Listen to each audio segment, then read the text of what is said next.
John F. Kennedy tidak agresif dalam memberantas komunisme. Sebagai musuh dari negara-negara komunis, para elit tentu berada di belakang CIA. CIA inilah yang gencar melakukan operasi-operasi intelijen untuk mengobrak-abrik negara yang masih menganut haluan komunisme. Tujuannya adalah agar komunisme di seluruh dunia bisa runtuh, sehingga kapitalisme bisa masuk dengan bebas. Sebelum John F. Kennedy menjabat sebagai presiden, CIA menganut politik rollback, alias menggunakan kekerasan dan peperangan untuk menghancurkan negara-negara komunis. Mereka melancarkan operasi-operasi intelijen, mulai dari kudeta hingga peperangan, sehingga selain bisa menggulingkan ideologi komunisme, sekaligus juga bisa membunuhi pemimpin-pemimpin negara yang nasionalis. Operasi-operasi intelijen CIA menggunakan metode kekerasan dan peperangan dalam pemberantasan komunisme ini sudah pernah dilakukan di beberapa negara, di antaranya di Kuba dan juga di Vietnam.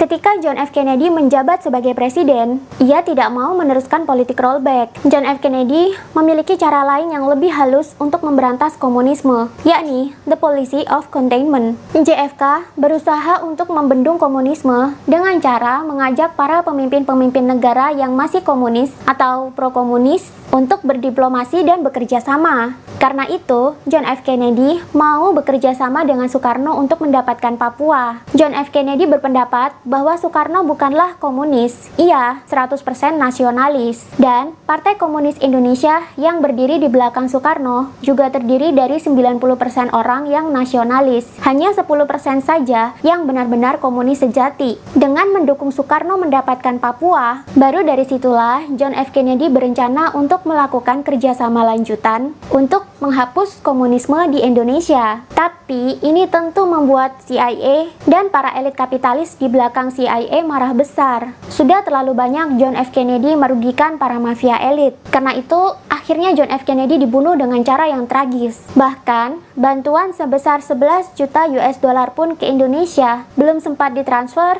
John F. Kennedy sudah berpulang duluan. Setelah kematian John F. Kennedy, Lyndon B. Johnson naik menjadi presiden untuk menggantikan John F. Kennedy. Dari sinilah kebijakan politik Amerika Serikat untuk Indonesia mulai berubah. Bantuan finansial dari Amerika Serikat ke Indonesia sebesar 11 juta US dollar tadi kemudian dibatalkan. CIA juga kembali menganut politik rollback yang penuh dengan operasi intelijen yang sangat sadis, penuh dengan peperangan, penuh dengan kekerasan untuk menghapuskan komunisme di seluruh dunia secara agresif. Negara yang masih dianggap menganut ideologi komunisme diobrak-abrik. Indonesia adalah target selanjutnya lewat kudeta G30 SPKI. Dengan alasan inilah, seluruh anggota dan simpatisan PKI dibunuh dengan cara yang kejam tanpa melalui proses peradilan terlebih dahulu. Atas tragedi ini, diperkirakan ada 500.000 hingga 1 juta orang anggota dan simpatisan PKI tewas dibunuh dengan sadis. Setelah kudeta G30 SPKI terjadi, Soeharto naik menjadi presiden. Dan di bawah kepemimpinan Soeharto lah, sumber daya alam Indonesia dibagi-bagikan kepada perusahaan-perusahaan kapitalis asing dari Amerika Serikat. 2 tahun setelah tragedi ini terjadi, diselenggarakan sebuah pertemuan antara para ekonom Orde Baru dengan para CEO korporasi perusahaan multinasional Amerika Serikat di Swiss. Korporasi multinasional diantaranya diwakili oleh perusahaan-perusahaan minyak dan bank. Di antaranya adalah General Motors, Imperial Chemical Industries, British Leyland, British American Tobacco, American Express, Siemens, Goodyear, The International Paper Corporation, US Steel, ICI, Lehman Brothers, Asian Development Bank, dan Chase Manhattan. Tim ekonomi Indonesia menawarkan tenaga buruh yang banyak dan upah yang murah, cadangan dan sumber daya alam yang melimpah, dan pasar yang sangat besar. Sejak saat itulah Indonesia terjebak dalam globalisasi.